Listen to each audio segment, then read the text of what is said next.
आदित्यनाथ योगी जी ने कहा था वैध बूचर खाने बने रहे, अवैध बूचर खाने बंद हो जाए। वो हत्या का समर्थन हुआ या नहीं? ईसा मसीह वैष्णव थे जी, 10 वर्षों तक भारत में रहे थे, 3 वर्षों तक लगभग जगन्नाथपुरी में रहे थे। द लाइव टीवी, सच सबसे आगे। नमस्कार, द लाइव टीवी आप देख रहे हैं, आपके साथ मैं हूं आदित्य कुमार। देश में यह बहस तो चल ही रही है कि कौन असली भगवाधारी है, कौन वाकई में जो है संत महात्मा है, क्योंकि राजनीति और संत अलग अलग जगह बैठे हुए हैं। राजनीति में भी कुछ लोग हैं जो भगवा चोला ओढ़ के अपने आप को संत महात्मा कहते हुए नजर आते हैं, और बाहर तो है ही हैं। अब एक महाराज जी हैं जिन्होंने एक नई बहस छेड़ दी है। नाम है शंकराचार्य स्वामी निश्चलानंद महाराज, निश्चलानंद सरस्वती हैं। इन्होंने कहा कि योगी आदित्यनाथ ने गौ हत्या का समर्थन किया है। योगी ने कहा अवैध बूचड़खाने बंद हो, वैध बूचड़खाने बने रहें। उन्होंने ये भी नहीं कहा कि दोनों बंद हो। ये एक तरह से गौ हत्या का समर्थन ही हुआ। उन्होंने कई और बातें भी कही हैं, तो आज उनके बयानों पर हम आपको थोड़ी सी वीडियो क्लिप भी दिखाएंगे, क्या क्या बातें उन्होंने कही हैं, और साथ ही साथ आप समझिए किस तरीके से योगी आदित्यनाथ को ही घेरना उन्होंने शुरू कर दिया है। और यह भी उन्होंने एक बात कही कि पूरा विश्व जो है वह हिंदू है। ये बात भी उन्होंने कही। उन्होंने कहा वैध बूचड़खाने बंद नहीं कराए, जीसस को उन्होंने वैष्णव कह दिया, कि जीसस जो है वो वैष्णव थे। ये बात अब चर्चा का विषय बन गई। ठीक है, करके मैं वीडियो क्लिप आपको दिखाऊंगा किस तरीके से बातें हुई हैं। तो सबसे पहले जो मैं बात आपको दिखाने जा रहा हूं कि उन्होंने क्या कहा। दरअसल उन्होंने धर्मांतरण को लेकर भी बयान दिया कि धर्मांतरण को लेकर अफसर जिम्मेदार हैं। शंकराचार्य स्वामी निश्चलानंद सरस्वती राष्ट्र उत्कर्ष अभियान यात्रा पर हैं और इस दरमियान ये उदयपुर पहुंचे हुए थे। अलग अलग राज्यों का दौरा कर रहे हैं और शहरों के आम लोगों से धर्म के मुद्दे पर बातचीत कर रहे हैं। इसी कड़ी में वो रविवार को रायपुर पहुंचे हुए, जहां उन्होंने कहा कि सभी के पूर्वज हिंदू थे। मुख्यमंत्री योगी आदित्यनाथ को लेकर कहा कि उन्होंने गौ हत्या का समर्थन किया है। आप जरा वीडियो क्लिप देख लीजिए, इससे आप स्पष्ट हो जाए किस तरीके से बातें कही हैं उन्होंने। देखिए, आदित्यनाथ योगी जी ने कहा था वैध बूचर खाने बने रहे, अवैध बूचर खाने बंद हो जाए। गौ हत्या का समर्थन हुआ या नहीं? तो बूचर खाने भी जिस देश में 2 हैं ढंग के, वैध अवैध बूचर खाने, अवैध बूचर खाने बंद हो, ये नहीं कहा। तो सुन लिया आपने, सीधे कहा कि योगी आदित्यनाथ जो है ने गौ हत्या का समर्थन किया है। उन्होंने कहा कि वैध बूचड़खाने चलते रहे, अवैध बूचड़खाने बंद हो।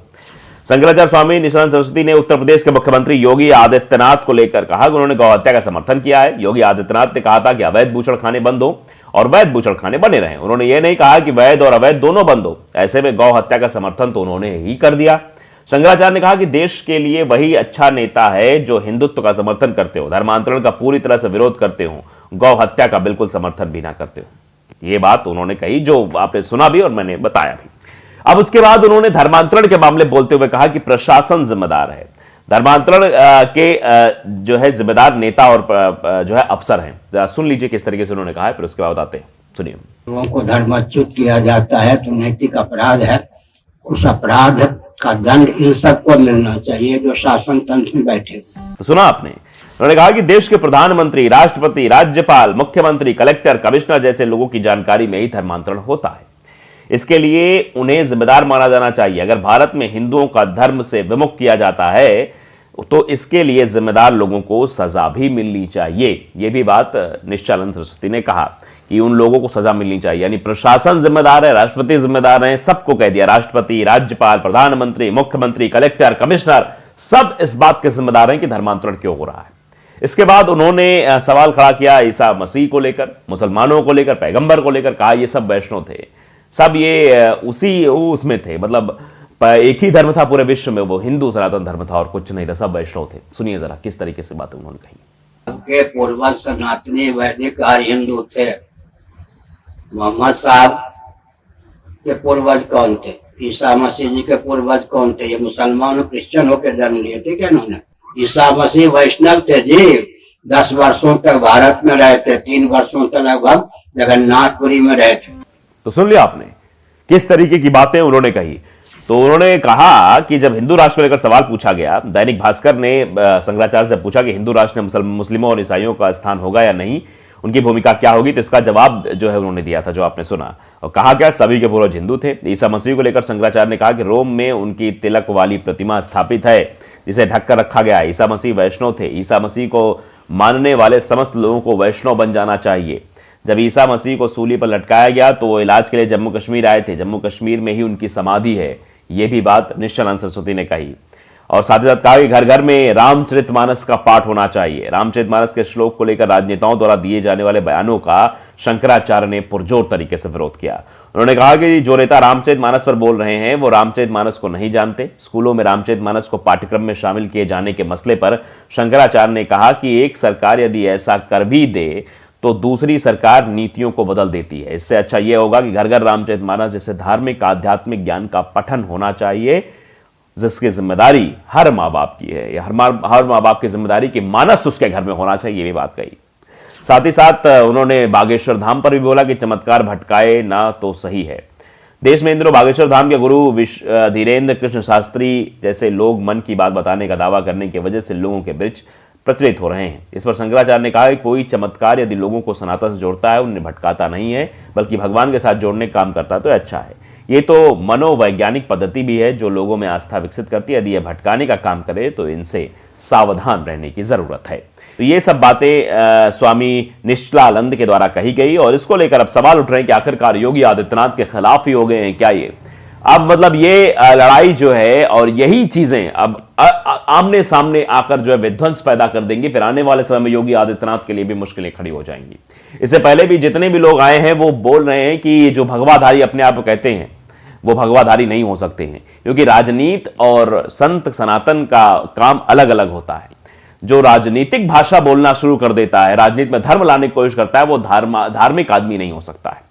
और जो धर्म की बात कर रहा है उसमें अगर राजनीति ला रहा है तो फिर वो भी धार्मिक नहीं हो सकता है। ये धर्म और सहिष्णुता अलग अलग चीजें हैं। धर्म और राजनीति अलग अलग चीजें। राजनीति को धर्म में ना लाया जाए, ये बात से तौर पर बताने और समझाने की कोशिश इसके पहले भी कई महंत कर चुके हैं कि जो भगवा चोला ओढ़ लेने से कोई संत महात्मा नहीं हो जाता है। गौरव कुमार गुप्ता उन्होंने इस खबर पर ट्वीट करते हुए लिखा कि वर्षों से चली आ रही सनातनियों की मांग थी कि गौ हत्या बंद हो। उत्तर प्रदेश मुख्यमंत्री ने गौ हत्या बंद करा दी। लोगों ने अपना स्वार्थ सिद्ध होने के बाद गायों को छोड़ दिया। इसमें योगी जी ने क्या किया? स्वामी जी राजनीति नहीं, मतलब इस तरीके से लोग कह रहे हैं कि ये में राजनीति नहीं की है और ये चीजें हो रही हैं।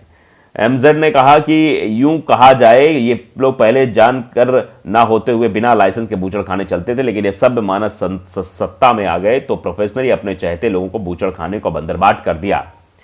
बीफ निर्यात में भारत का स्थान, ये भी चीजें कही जा रही है। बीफ मतलब भारत का स्थान ही पूछा जा रहा है।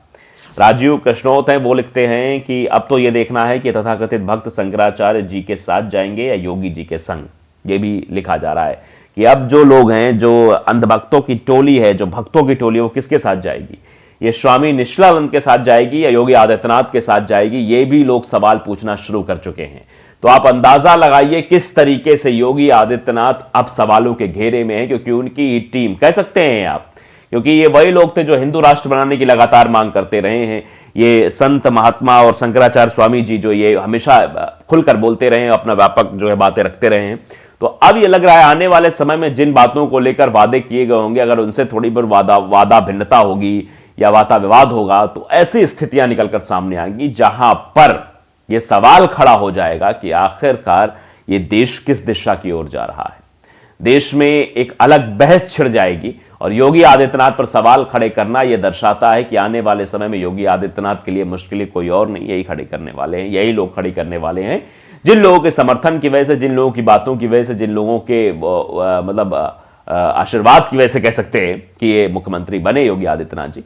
योगी आदित्यनाथ पर भी सवाल खड़े हो रहे हैं, इन पर भी, क्योंकि ये तो बता रहे थे तो वैष्णव हो गए भैया, सब वैष्णव में कोई भी धर्म जाति का नहीं। तो ये अगर जब सब एक हैं तो एक ही धर्म से क्यों नहीं देखा जा रहा है? क्यों मुसलमानों को प्रताड़ित किया जा रहा है? क्यों ईसाइयों को प्रताड़ित किया जा रहा है? ये अपने आप बड़ा सवाल है। लेकिन हाँ, प्रताड़ित किया जा रहा है, ये लोग बोलना नहीं चाह रहे हैं और ना ही इस बात को स्वीकार करना चाह रहे हैं। तो द लाइव टीवी को अगर आपने सब्सक्राइब नहीं किया है जरूर कर लीजिए, बेल आइकन दबाइए ताकि सच खबर आप तक पहुंचती रहे। नमस्कार। द लाइव टीवी, सच सबसे आगे।